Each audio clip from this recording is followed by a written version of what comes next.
Hello students, एक श्लोक class में आपका स्वागत है। आपने हमारे पिछले वीडियो देखे होंगे और वे पसंद भी किए होंगे।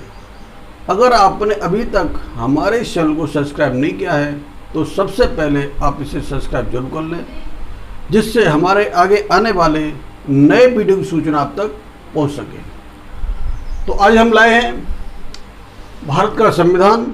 इसके अंतर्गत आज का टॉपिक है दोहरे दंड से संरक्षण, यानी प्रोटेक्शन फ्रॉम डबल जियोपार्डी।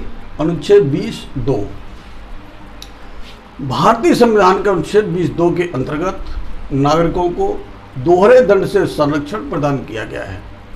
किसी अभियुक्त को एक ही अपराध के लिए एक बार से अधिक अभियोजित एवं दंडित नहीं किया जा सकता है।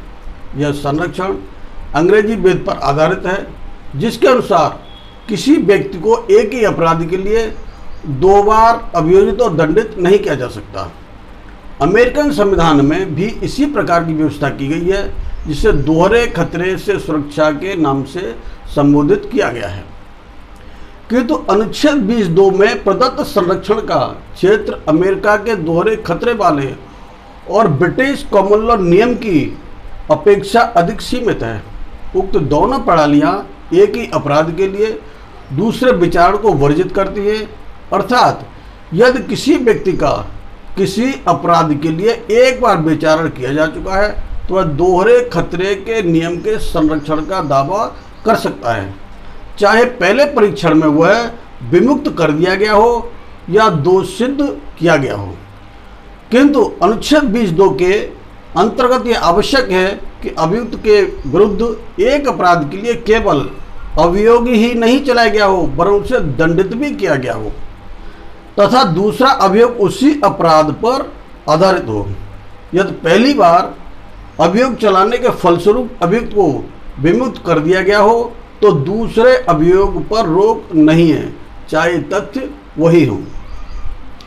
इस प्रकार संविधान के अनुच्छेद 20(2) के संरक्षण के लिए 3 शर्तों का पूरा किया जाना आवश्यक है।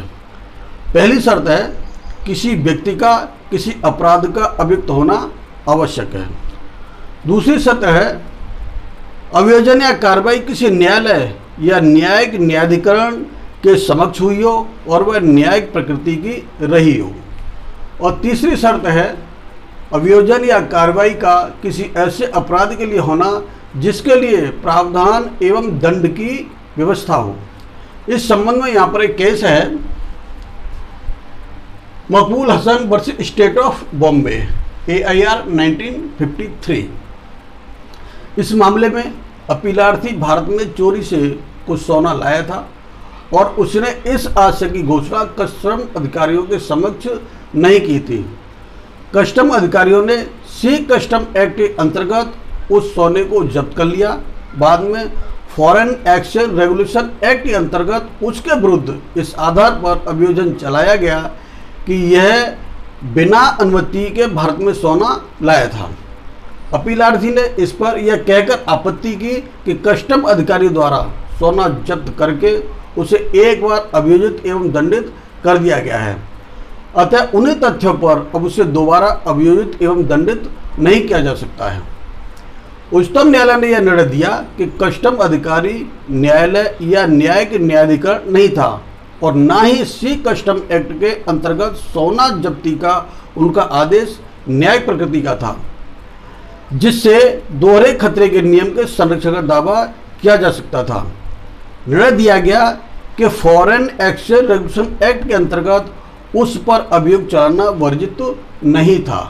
ठीक है, तो टॉपिक पूरा हुआ। धन्यवाद।